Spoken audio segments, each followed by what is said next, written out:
या भाजीचा खमंग वास पूर्ण घरात पसरला होता आणि खायला सुद्धा तेवढीच चविष्ट ही भाजी होती.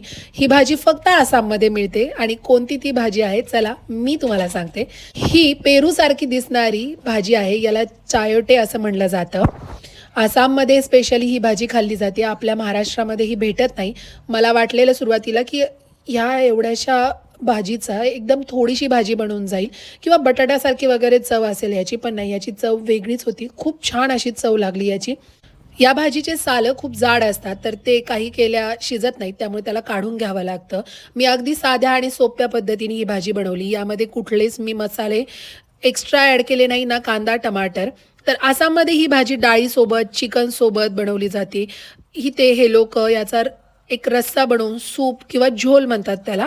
आजारी व्यक्तींसाठी सुद्धा ही खूप छान मानली जाते.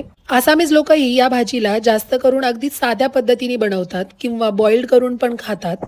या भाजीची चव सॉफ्ट, क्रीमी, लसूण मोहरीच्या तेलासोबत फार छान लागते. मसालेदार न करता सुद्धा चव टिकते, म्हणून आसामी लोक कमी मसाले वापरतात. बऱ्याचदा या भाजीला ते किसून घेतात आणि त्यावरती मीठ, लिंबू आणि त्यांची भुतिया मिरची घालून मस्त एक सलाड टाईप पण खातात. आसाममध्ये लगभग घरोघरी या चायटेचे वेल लावलेले असतात. रासायनिक खतं काही वापरत नाहीत, नैसर्गिक पद्धतीने वाढवतात. त्यामुळे आजारी वगैरे असल्यावरती स्पेशली याचा सूप बनवून ते पितात.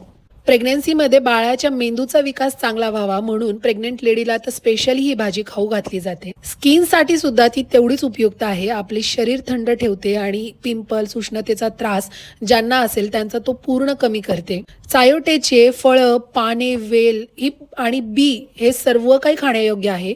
एकाच झाडापासून पूर्ण कुटुंबाचं पोषण होतं. म्हणूनच आसाम, मेघालय, नागालँड ही रोजच्या जेवणात वापरली जाणारी भाजी आहे. ते डाळमध्ये टाकून खातात, फिश करीमध्ये टाकून खातात, चिकन करीमध्ये सुद्धा ही भाजी वापरली जाते. नाही काही तर सूप करून पितात, पण त्यांच्या रोजच्या जेवणामध्ये या भाजीचा समावेश होतो. अगदी हे छोटंसं होतं पेरूसारखं. मला वाटलेलं की याची भाजीही खूप थोडी होईल, पण जेव्हा भाजी झाली तेव्हा मला लक्षात आलं की नाही, पूर्ण फॅमिली आरामशीर खाऊ शकते एवढी फक्त एका चयाटीपासून मी भाजी